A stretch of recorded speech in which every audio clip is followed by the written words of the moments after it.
Welcome, ladies and gentlemen, to this UKLFI Charitable Trust webinar on the Jewish art of constructive disagreement.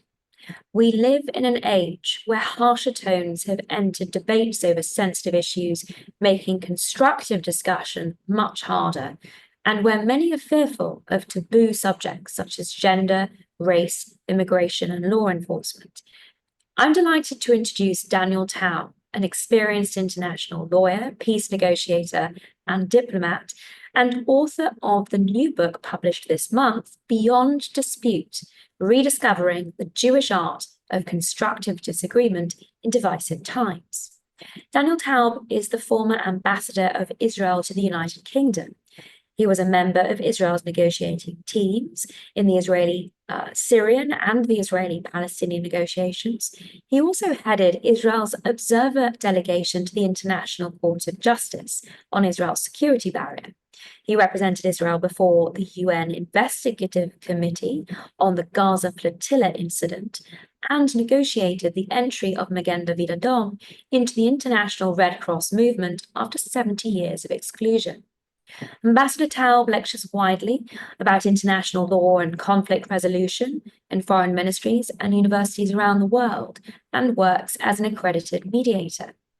In Beyond Dispute, he argues that the ancient Jewish wisdom offers a third way to argument and dispute, weaving ancient insights with contemporary research into conflict resolution and illustrating his findings with some behind-the-scenes personal stories of diplomacy and negotiations.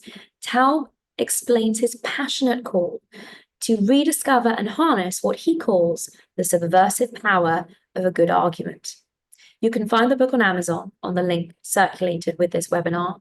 Daniel, I am thrilled that you are here with us to give us an overview of your thesis and to take our audience's questions in due course. Please put this into the Q&A facility on Zoom, ladies and gentlemen. Daniel, you write that in our divisive age, argument is increasingly seen as a plague to be avoided or a contest to be won. Tell us what we might mean this in. Thank you so much. It's so wonderful to be with you. First of all, I feel a particular sense of pleasure and pride being at a UKLFI event.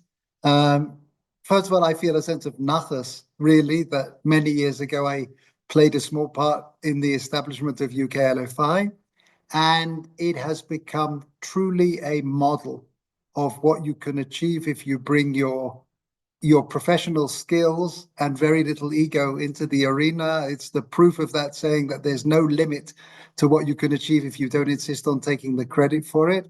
And I want to pay enormous debt of appreciation on behalf of Israel, really, to Jonathan and Caroline and all the team who have done so much above the radar and particularly below the radar to help Israel and the Jewish community. And Natasha, I have to give, if I'm talking about nachas, what nachas we all got from seeing you so appropriately honored by Israel, lighting a torch on the Independence Day celebrations for being, talking about difficult conversations. You have gone way over your allotment of how many difficult conversations you should have had to have, and we are all the beneficiaries of it. So thank you so very, very much. This book, it's interesting because by contrast to your introduction, it has very little to do with negotiations, although some of the stories are from negotiations. It has very little to do with surviving interviews with the BBC and coming out breathing on the far side of them and so on. And it's really about a sort of somewhat lost skill. How do we have meaningful and productive conversations?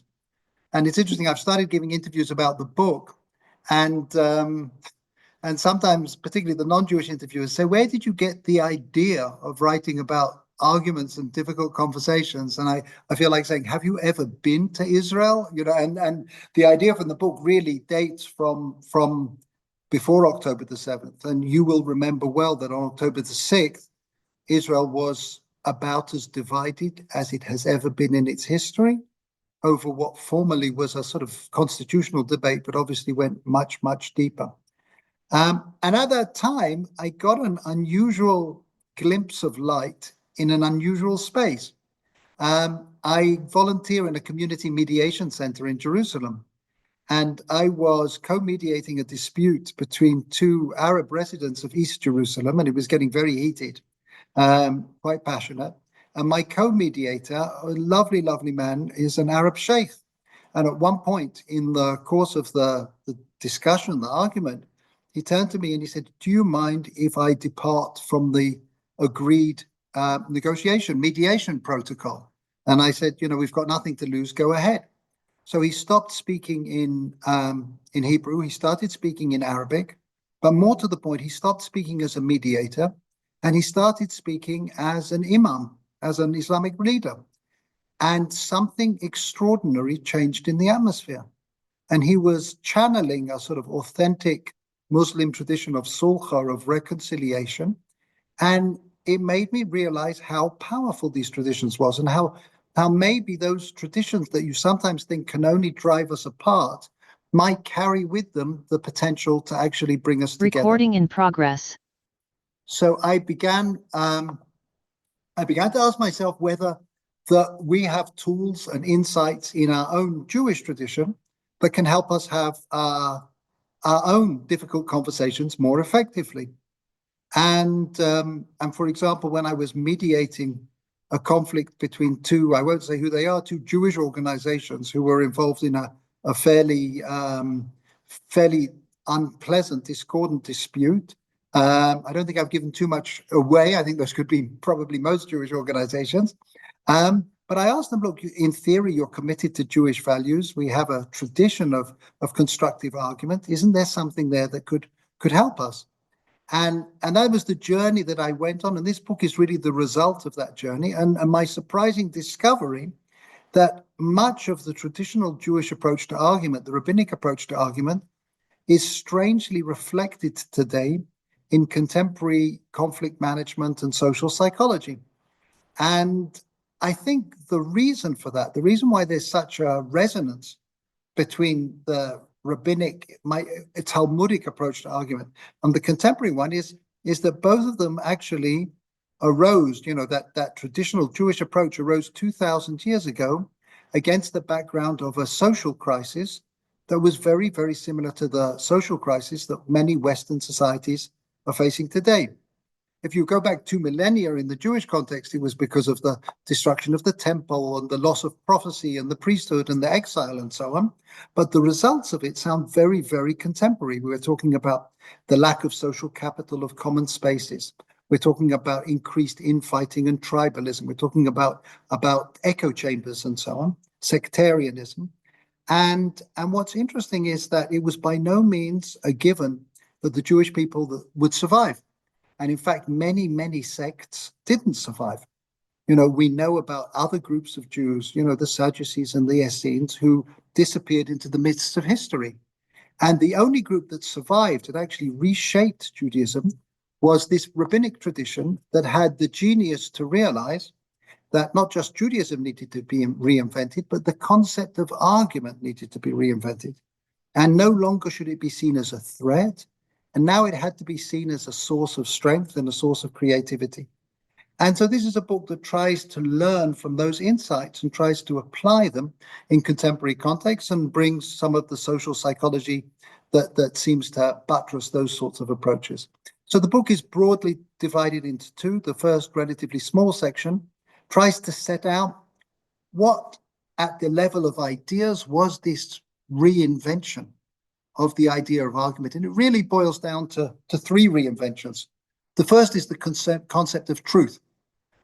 Traditionally, if you think about the Bible, truth was a top-down thing. Truth came down in a bolt of lightning. But once we lost that access, it in a sense moved from being vertical to being horizontal. Rabbi Sachs describes it very beautifully that the rabbinic concept of truth is that there is one truth above, but there are many truths below. And in a sense, we need to take these pieces of truth and try and bring them together to try and figure out in a mosaic kind of way, the best understanding that we have. It's a collaborative exercise, which means that actually we have to change our approach to those people that we are in argument with. They are no longer our adversaries. They might disagree, but they are a necessary part of the process. Without them, we do not stand a chance of reaching a deeper understanding. And, in a sense, the notion of argument is something that it doesn't happen within us, but it can't happen without us. Finding truth is something that can only happen between us, what Martin Buber called the Zwischenmenschlich, in that in-between space. And that, again, really leads to the third reinvention, is the very notion of argument. Argument not as something that we want to, run away from, not as something that we want to win hands down, but it's a sort of scaffolding that we build together. And the rabbis did a really beautiful terminology, called it argument for the sake of heaven. And I think the beauty of that phrase is it's not me that's for the sake of heaven, it's not you that's for the sake of heaven, it's the actual argument that we build together that is the sake of heaven. So that's, in a sense, a theoretical underpinning. In practice, this turns itself into a set of tools and practices that guide, the traditional Jewish concept of argument, and I think are very helpful today. And just very broadly to sketch out, what categories they fall into, and we can dive down into them. So the first set of practices actually don't relate to the other person in the argument. They don't relate to the argument itself, but they actually relate to looking inwards, to looking at ourselves. And that, when I run difficult conversations laboratories where people with different views come into the room and their sleeves are rolled up and they're just itching to get into a fight, it's very frustrating for them. When I tell them, that 50% of the argument is on our side, on your side of the table. And if you want somebody else to change their opinion, maybe you should ask yourself whether you are open to changing yours, or what might make you open to changing it. And there are some remarkable accounts. There's a beautiful story in the Talmud about one Rabbi, Shimon Asimoni, who spent his entire life developing a theory. It's complicated to explain in a few, but developing a theory to explain certain words that appeared in the Bible.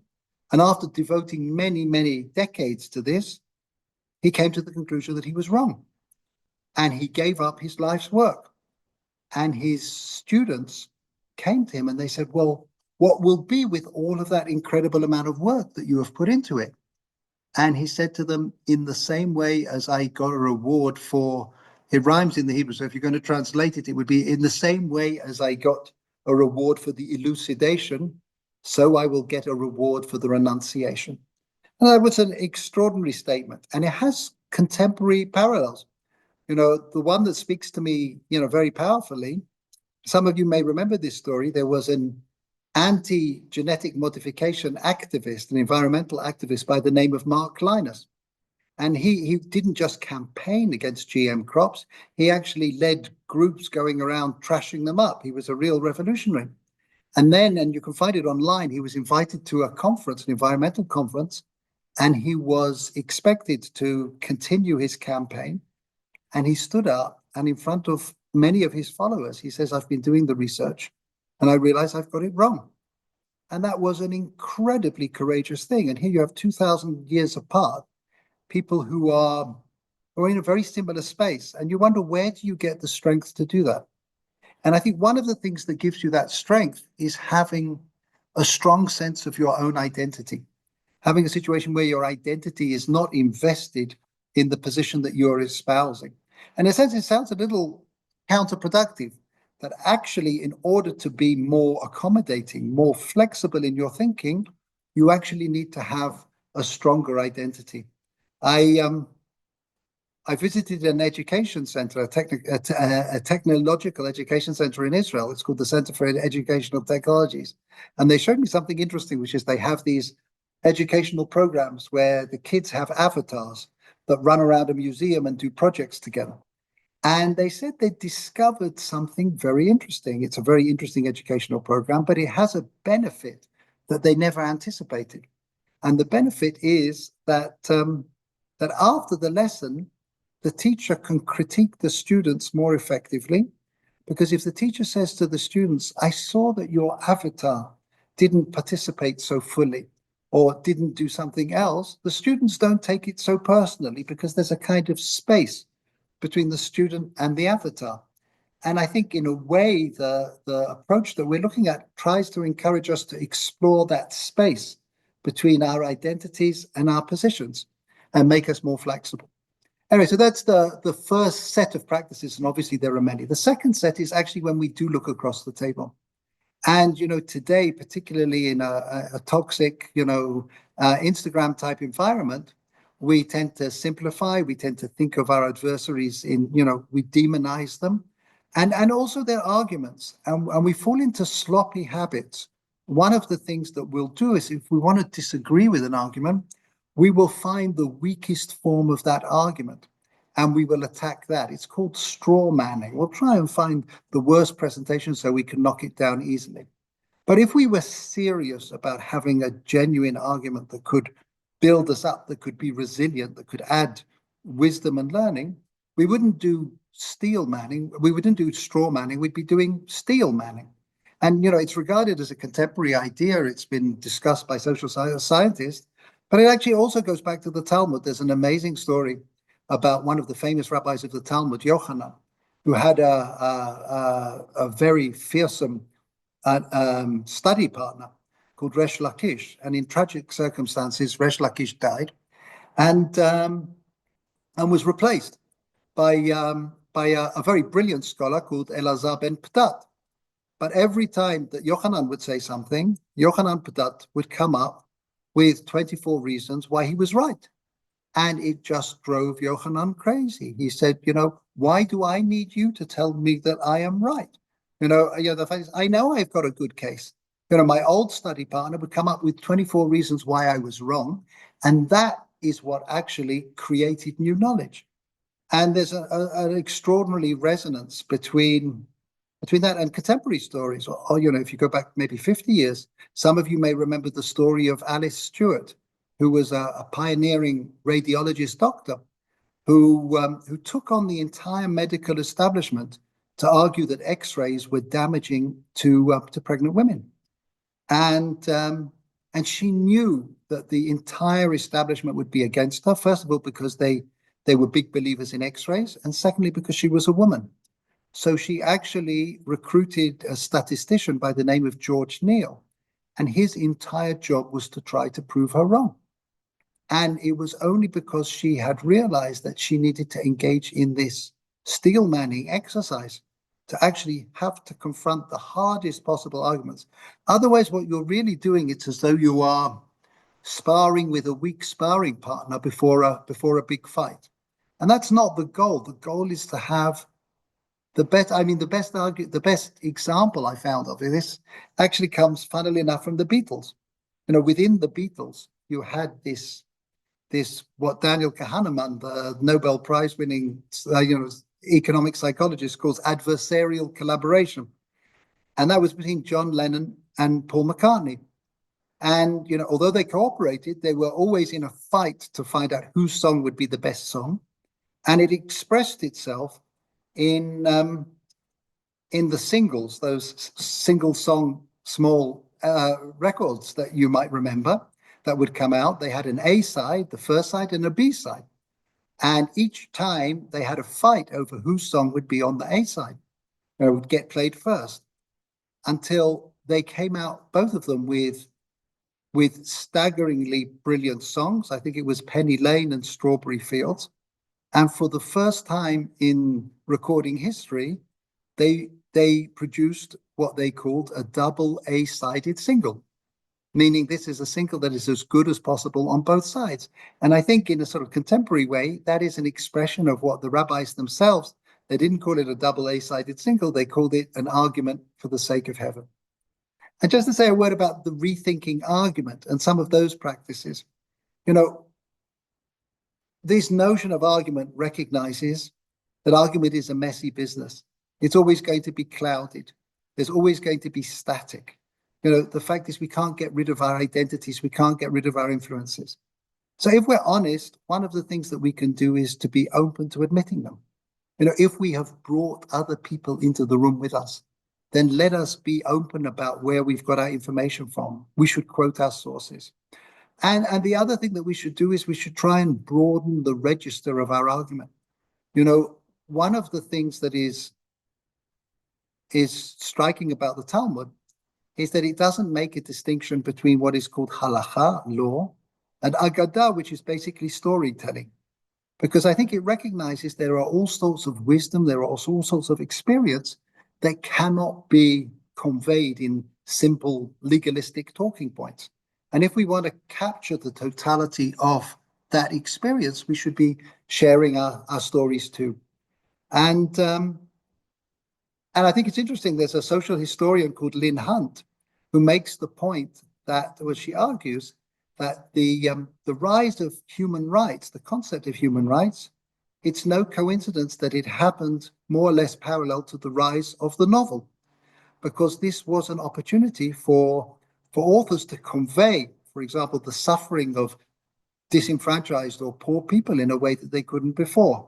I think George Bernard Shaw once said that David Copperfield was a far more subversive piece of literature than Das Kapital of Karl Marx. So thinking about how we can use stories to share the full totality of our experience. So I want to leave time for questions. So just to go back maybe to the question that Natasha sort of started this with, which is, what is the third way? If we think that most books on argument today will either encourage us to engage in flight or fight.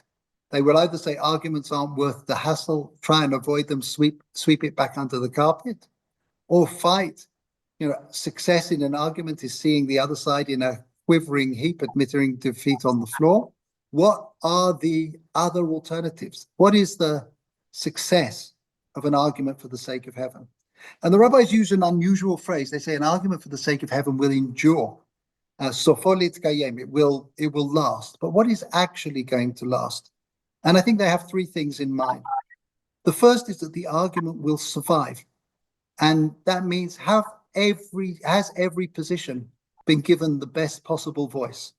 And are we preserving it? Do we, in the same way as the Talmud does, preserve our dissents? Ruth Bader Ginsburg on the US Supreme Court used to say, dissents are written for a future age. So have we done everything we can to try and capture the wisdom of all sides in that argument? Secondly, what else will survive is actually the resolution that we come to. It's interesting, in the world of mediation, quite often mediators are advised to listen carefully, to help, but never to make proposals themselves. Because if a mediator makes a proposal, so the research suggests, that may increase the likelihood of the two sides agreeing, at least at that moment. But the chances of that agreement, that solution being implemented in the long run are less, because people have less buy-in. So the question is, have we created an environment in which everybody feels that their position, their voice has been given a space? And then finally, the last thing that we hope will endure is the relationship. And this notion that actually a genuine argument for the sake of heaven is not a sign of hostility, but it's a sign of a deep connection. There's a beautiful story between two religious leaders in Israel. They're both rabbis, but they come from very, very different ends of the religious spectrum. One of them is an ultra-Orthodox, the other one is national religious. And strangely enough, they were Rav Shach and Rav Amital. They were distant cousins. And they met at a wedding. And one of them turned to the other and said, "We've become so estranged, we don't even argue anymore." And that notion that argument is a kind of being in relationship with each other. And, I think that's the type of argument, the type of relationship that we can aspire to. And, the hope is that these kinds of practices and these kinds of principles will help us have those types of conversation, those types of argument that don't just bring us closer to the truth, but they actually bring us a little bit closer to each other. Wow, Daniel, kol hakavod, thank you. Thank you. And may I also congratulate you on the book, which is a thrilling read. I think anyone who enjoys a good argument or art of debate will be enthralled, in particular by some of your personal anecdotes and stories, because those negotiation experiences bring out so much of the human psychology, which you unpick. In amongst the many questions already from the audience is a comment, brilliant, never heard the Beatles used as an example together with the Talmud. How cool, thank you. So there's a great deal more of that in the book. May I perhaps take a prerogative and I'll ask a few questions to begin? I completely appreciate, and will be the first to appreciate, the importance of discussion and debate. But I want to ask if there's ever a point where it's not worth arguing. What are the limits of legitimacy, and who, perhaps, should fall outside the limits of legitimate debate? Do you think there are lines to be drawn? So I think that's a absolutely critical question, particularly in an age of cancelling, and I would say that the thrust of the Jewish approach to argument is very, very clearly on the side of calling in rather than calling out or cancelling.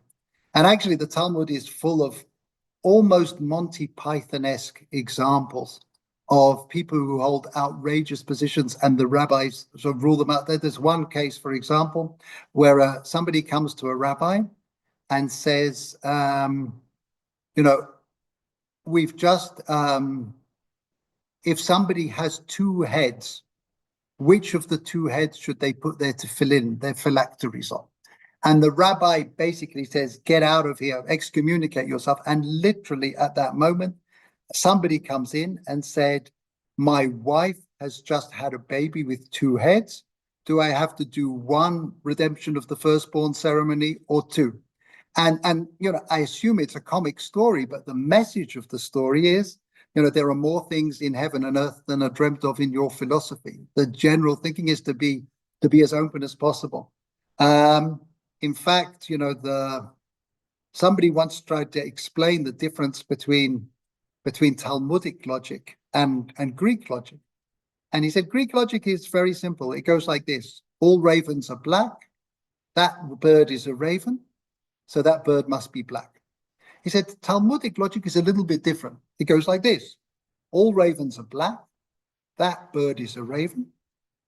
Either that bird is black, or it's a new kind of raven that we never heard about before. So it's constantly re-examining its assumptions and so on.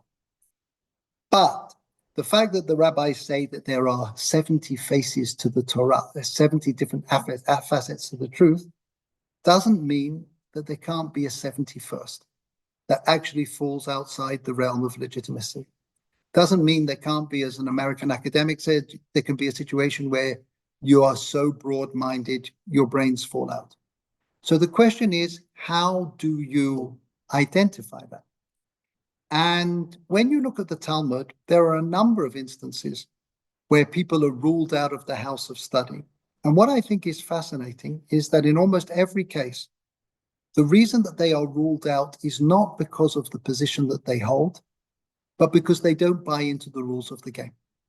Because there is no way that you can have a constructive argument with them. And the most extreme example of this in the Talmud, funnily enough, is a famous case in which one rabbi brings proof from miracles, from dancing carob trees and from a stream going the wrong way, and finally from a heavenly voice coming out and saying that he is right.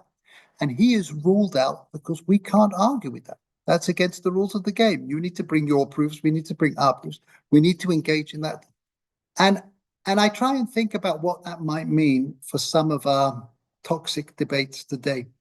And you mentioned some of the subjects in the introduction, Natasha, and I'm thinking that, during COVID, we had such painful debates between pro-vaccine and anti-vaccine activists, with each side thinking the other side were bringing harm on society and so on.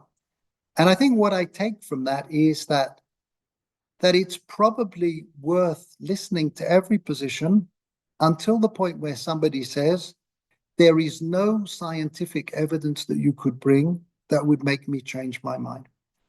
And I think that is a tremendous relevance actually in the discussions that we have about Israel. And also in diplomacy, there's a wonderful saying amongst diplomats, which is, you can change my opinion, but you can't change my instructions. And if that's the case, then there's really a limit. And quite often, even if you're not a diplomat, you will find that the people you're engaging with are sort of diplomats in the sense that they are committed to some kind of tribal line of argument or position. And if you find somebody in that position, I think there are probably better ways you could be using your time and your energy than engaging in argument with them.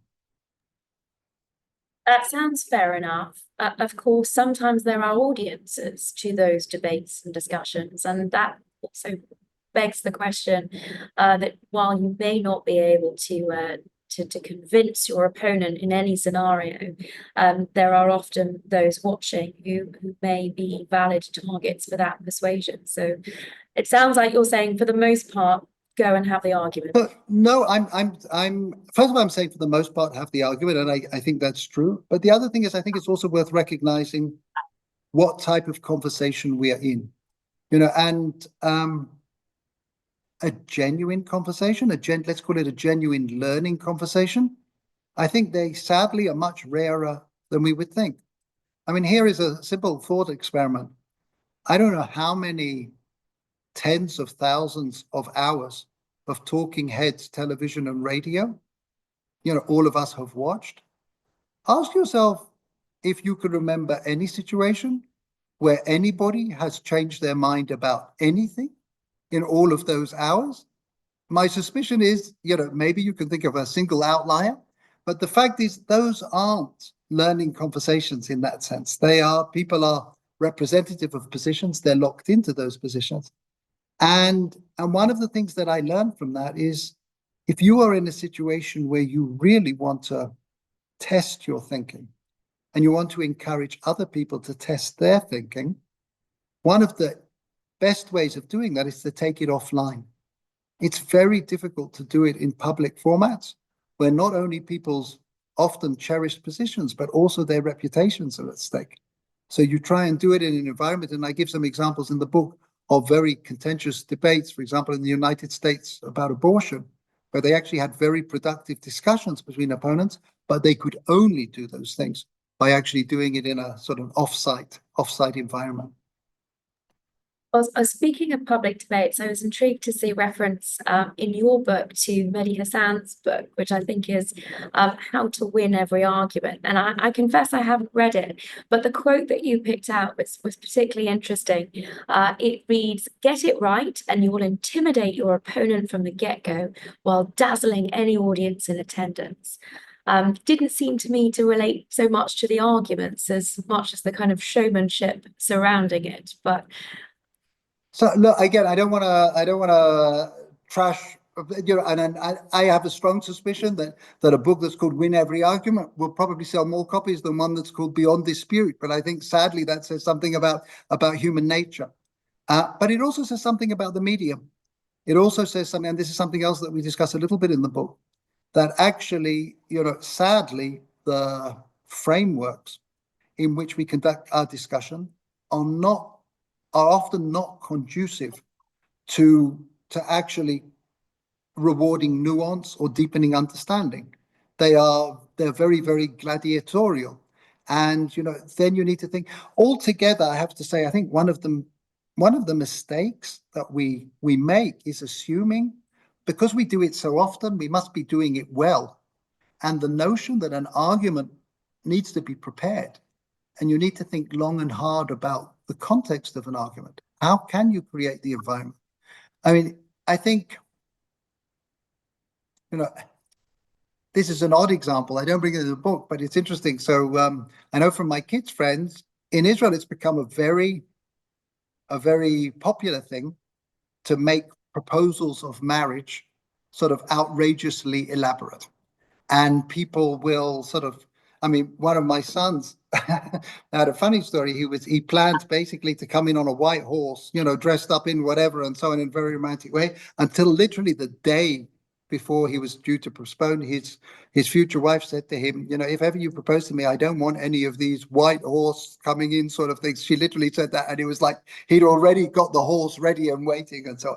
But the reason I mention it is that if we thought that our conversations were as important as that, we would think about how do we find the right moment to raise these tough issues? How do we do it? I do bring an example in the book, actually, of when the Archbishop of Westminster, the Catholic Archbishop in the UK, Vincent Nichols, invited myself and the Palestinian ambassador for a dialogue over one of the conflicts we were having. And the two of us were sitting in his room with just him, and then the door opened, and a choir boy from Westminster Cathedral walked in and just sang this most excruciatingly beautiful aria. And there was something about that that changed the atmosphere in the room. And I think it is worth taking a few moments to think about how do we create the environment. There's a Israeli conflict resolution expert, Adar Cohen, who has a very beautiful concept. He says, before we get into a difficult conversation, we should think about the gem statement. The gem statement is the statement that encapsulates all that is good in the relationship between us. And we should revisit that relationship before we test it by going into those other areas. So bringing in a choir boy may be one way, but, having a beautiful Friday night dinner that reminds us that we are all family may be another way of trying to create that atmosphere. Daniel, just sticking with that concept of Talmudic debate and your example in particular of the study partner coming up with reasons why their partner was wrong, creating new knowledge, that there is this renowned tradition of there being an expectation in meetings and discussions, in particular in the state of Israel, that there is a designated individual that takes the contrary position, that pushes the mantle, that comes up with those reasons that the discussion or the group is wrong in order to generate that new knowledge.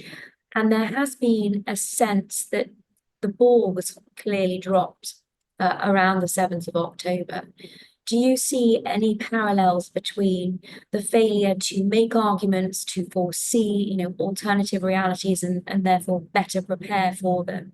Is there any lesson to be learned for those horrific events of a year and a half ago in terms of discussion and debate? I think sadly there is some very sobering lessons. Until October the 7th, as you know, the worst intelligence failure of the state of Israel was the October War, of the Yom Kippur War of 1973. And that was a disastrous failure of not just of intelligence, but of almost all of the intelligence services buying into what was called the conceptia, a fixed paradigm of thinking that lulled them into a disastrously false sense of security. And in the aftermath of that war, that disaster, there was a major commission of inquiry.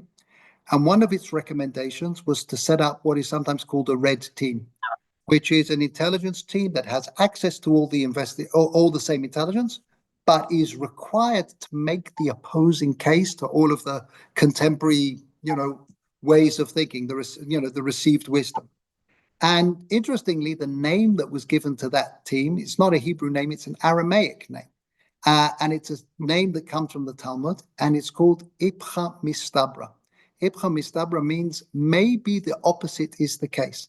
And that is extremely Talmudic thinking, which is, you have argued this, but maybe actually we can reinterpret it.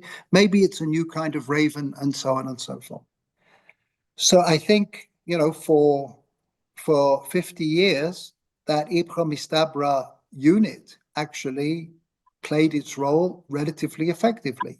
But one of the terrible, terrible lessons of October the 7th is these things need to be nurtured and preserved and re-energized, because they don't have an internal energy of their own. And the drift towards, confirmation bias and groupthink is so strong that it requires and I would say, sadly, and obviously the evidence has not fully come out, but I think there's another Talmudic lesson that was lost, which is that within the Talmud, there's a very, very strong sense that wisdom can come from any corner at any point in the hierarchy. So much so that the judges of the ancient court, the Sanhedrin, would start their deliberations by hearing the youngest judges in the side benches first, so that they wouldn't be intimidated by hearing their seniors' opinions and then just toe the line.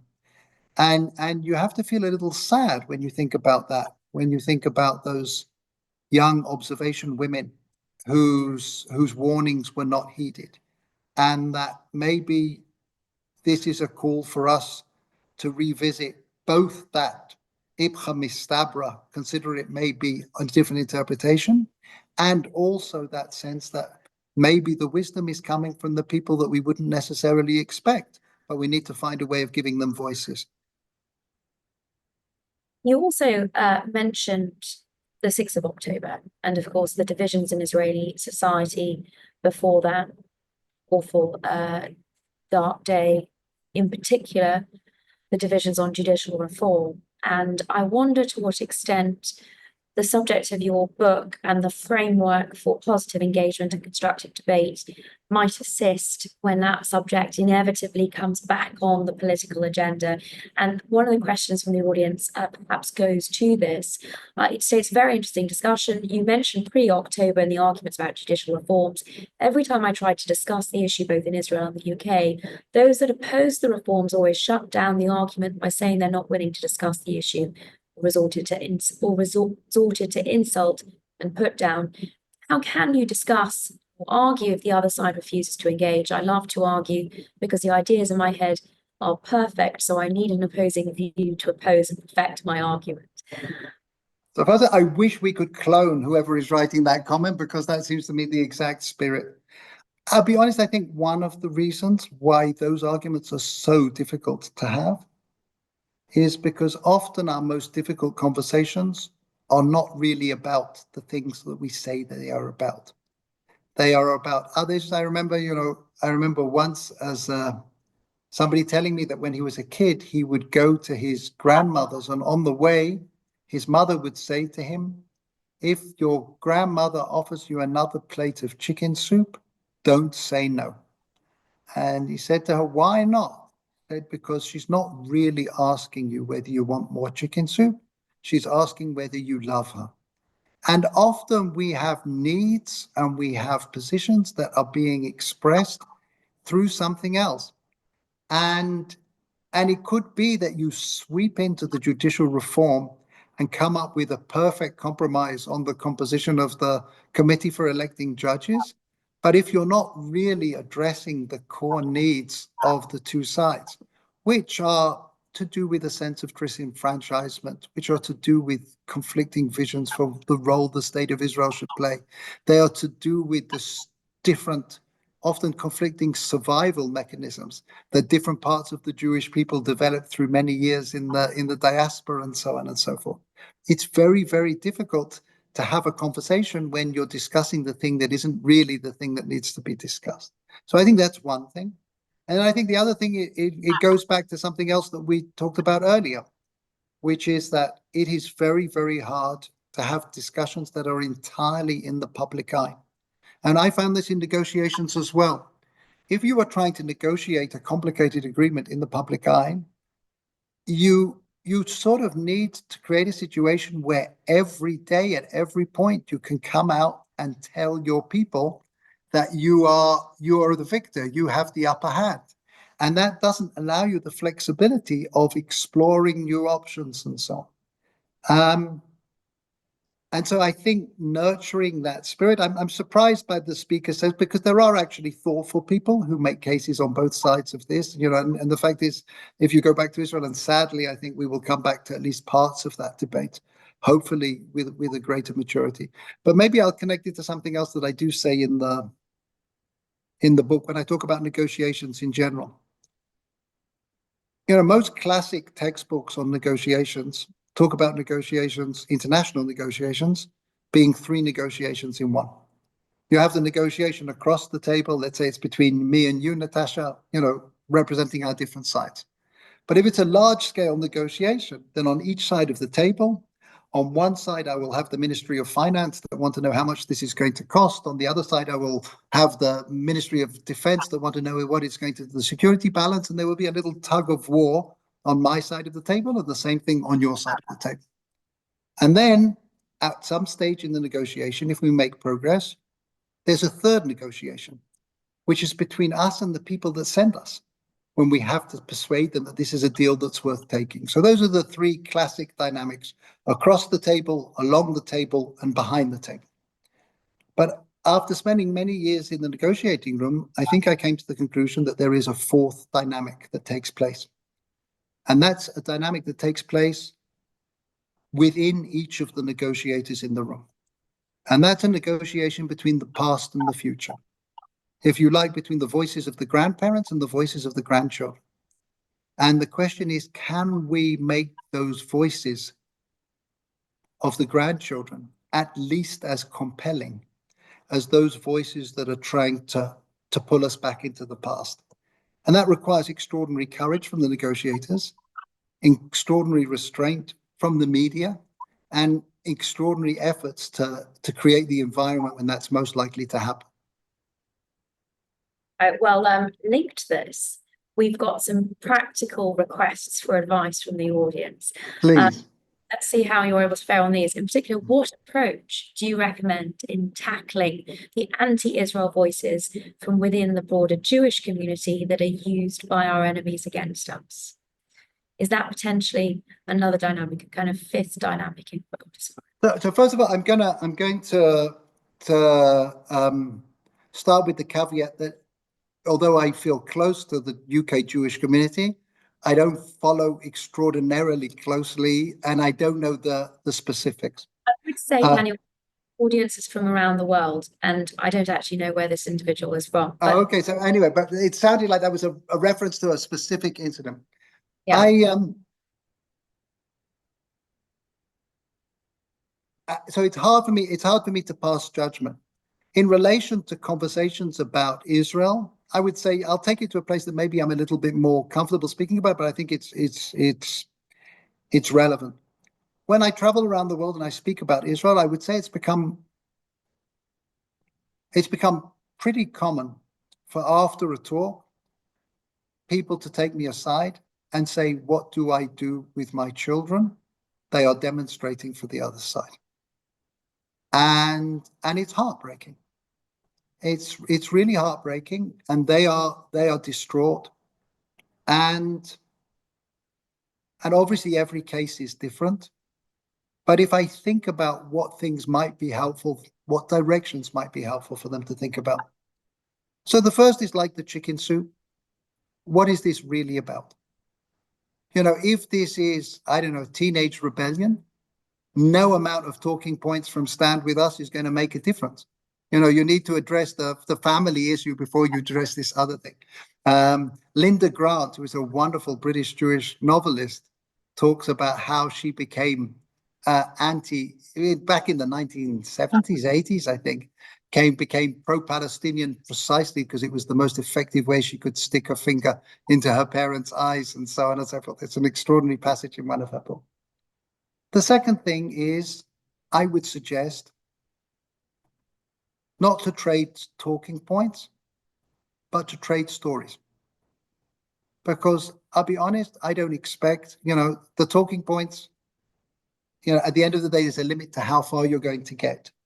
But I do suspect that a young person who's speaking to a parent who maybe grew up in a house where there was a packed suitcase always ready under their parents' bed might open their eyes or their hearts in some way. And maybe if the parent was speaking to the child and hearing what it's like to share a dorm in university with a Lebanese student who's always on the call to their parents because they're not sure what's happening in the Bekaa Valley where they live and so on. And maybe it won't necessarily equip you better for a debate, but it will open your heart in some way. And you will find space for each other. And stories are so much more malleable than talking points. And then the other thing that I would suggest, and this might be ambitious, is to think about whether you could actually have a learning conversation. Let's start from the point of view that, we each of us live in our own echo chambers. There are things that we don't know. What would be a useful series of conversations for us to have? Who knows something about this? I'll come up with 3, you come up with 3, and we will have conversations with them all together. And maybe out of those things, we will find a way of deepening both of our positions, but making them wiser, making them more well-informed. And then I would mention one other thing. Even if we differ, there are probably things that we can do together that respect a value that we share. So maybe we disagree on the future disposition of the territories, but we don't disagree on the return of the hostages, or we don't disagree on saving a child's heart, or some other extraordinary initiative in Israel that helps kids around the region and so on. So let's find a way of, there's something incredibly powerful about moving from sitting across the table to sitting on the same side of the table. And if there's a way that we can do that in our conversations, I think that's a big step forward. Well, I think your diplomatic credentials are fully on display, if I may say so, Daniel. There are a couple of questions from the audience that really go to this issue. So many are lamenting that we appear to live in a post-truth world. Or a world of alternative truths, perhaps sometimes referred to as alternative facts. And I'll put 2 questions together to you, if I may. The first says, how can we find it within ourselves to continue debate, discussion, and argument in a world where objective truth is deliberately controversized to serve the political interests of ideologically driven minorities? And another questioner asks, how do you define the truth? So I actually think that here the rabbinic understanding was way ahead of the curve. I mean, I didn't mention it earlier, but I start the book with an extraordinary rabbinic legend that talks about the creation of man. And the angels in heaven start complaining to God. Said, how are you? And the angel of truth comes to him and says, how can you create man? He's going to be full of falsehood. He can't coexist with truth. The two are inconsistent with each other. And in a way, God agrees with the angel of truth. The two can't coexist. So in this extraordinary midrash, this legend, he takes hold of truth and hurls him to the ground, where it smashes into 1,000,000 pieces. And when all the other angels are dismayed, say, what will happen without truth? God responds and says, truth will grow up from the ground. And it's a completely different conception of truth. It is, I suggest that actually, the 10 Commandments, the first 2 tablets that were smashed into all those pieces, Moses was commanded to keep them in that holy ark along with the new tablets. And the reason I suggest is not because they were holy, but because they were dangerous. Because somebody could get hold of one tiny little fragment and believe that they had the whole truth. And I think this notion that we have truth, but not the truth, not the whole truth, and we have to come together in some kind of collaborative exercise, and that the only way that we can negotiate these truths is by testing them against each other and recognizing all the complexities and recognizing that what is true in a sense for a society today may not necessarily be exactly the same thing as tomorrow. And I think that's one of the reasons why Talmudic thinking is so postmodern in a way. But if you were looking for a very, very simple litmus test, the litmus test would be those, who is encouraging the testing of ideas and who is discouraging the testing of ideas. And the moment that people are outlawing the testing of ideas, then I think that's an extraordinary danger signal. And I think that's where you enter the realm of the 71st face of the Torah, and may well be a place where it's not worth expending your energy. A couple more questions, if I may, in the last 5 minutes or so. One asks, what would you say makes the Jewish culture of debate unique compared to other ethnic groups? I appreciate you don't necessarily make that comparison. Do you feel able to, having drawn out so much from the Talmudic? So I think there are a number of things. Again, I think that to some degree they're questions of degree and whatever. I think the degree to which humor actually instills and joy, the notion of joy. It's an extraordinary thing. The saddest day of the Jewish calendar, the 9th of Av, this terrible fast day that commemorates many tragedies, Jews are not supposed to study Torah, not supposed to study Talmud. And the reason is because it will give you too much joy. I mean, I'm just imagining if you were to go to somebody in law school and say you're not allowed to study, I don't know, constitutional law today because it will give you too much joy. I think they would. So I think that's one thing. There's something else, and I say it with slight hesitation because I don't know if it's absolutely true, but I've seen a number of scholars that say it. There are a number of places, both in Maimonides and in the Mishnah, that list the qualities that you need to have to be a great scholar to engage in these kinds of arguments. And that list is quite an extraordinary list, because it includes all of those qualities that you would normally imagine a great scholar would need: precision, memory, analytical skills, and so on. But alongside that are all sorts of moral qualities: humility, admitting to your mistakes, admitting to your influences, and so on and so forth. And I think what that suggests is that in the Jewish approach, because the search for truth is an interpersonal exercise, it is necessarily moral.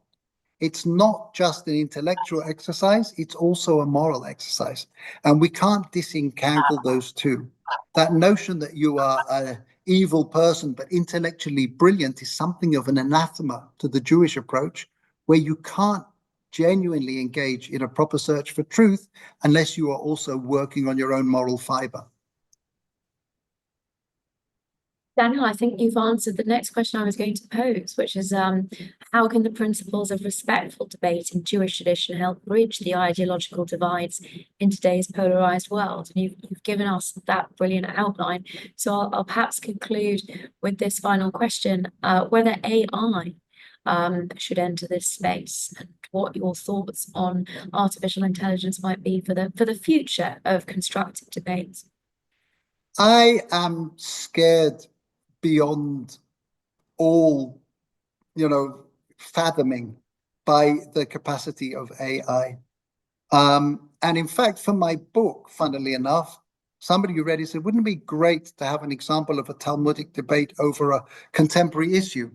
So I asked one of my kids about it. He says, okay, let's do it. And he had one of the latest ChatGPT versions and so on. He said, give me a Talmudic debate about climate change.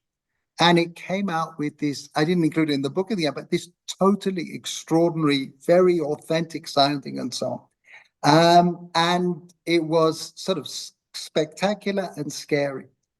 I have to say, though, that I think I'm more scared than the rabbis would have been.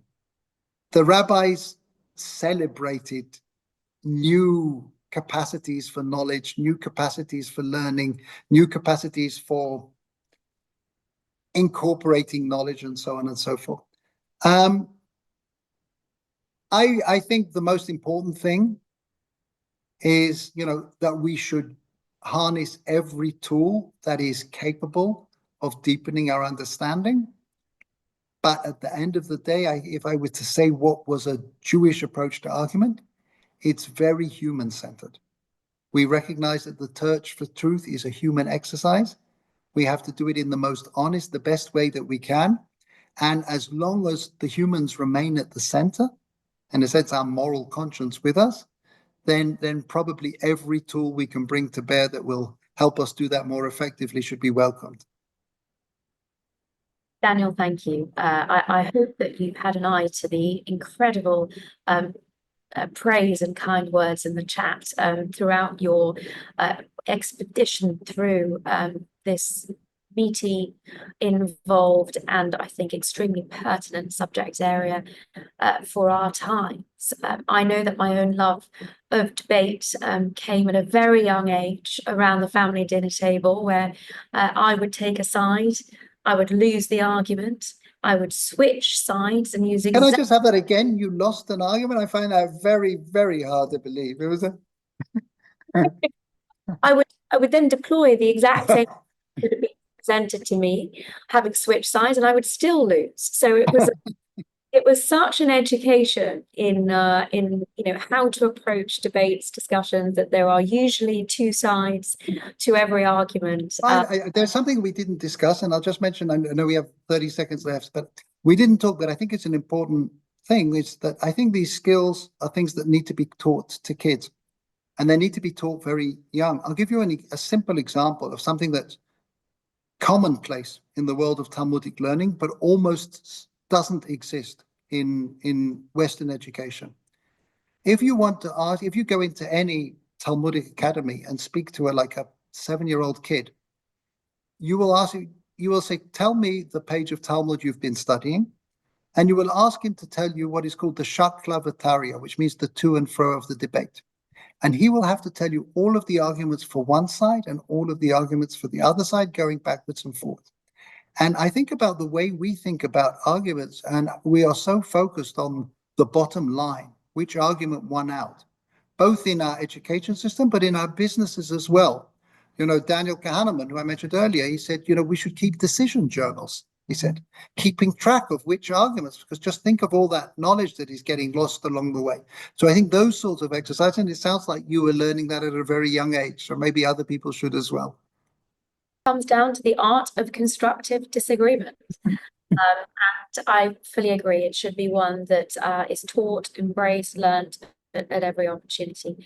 Daniel, thank you for educating all of us and our wonderful audience. And I very much look forward to hearing further feedback from your book, as I'm sure a lot of us are going to be following up and reading and learning from you. Thank you.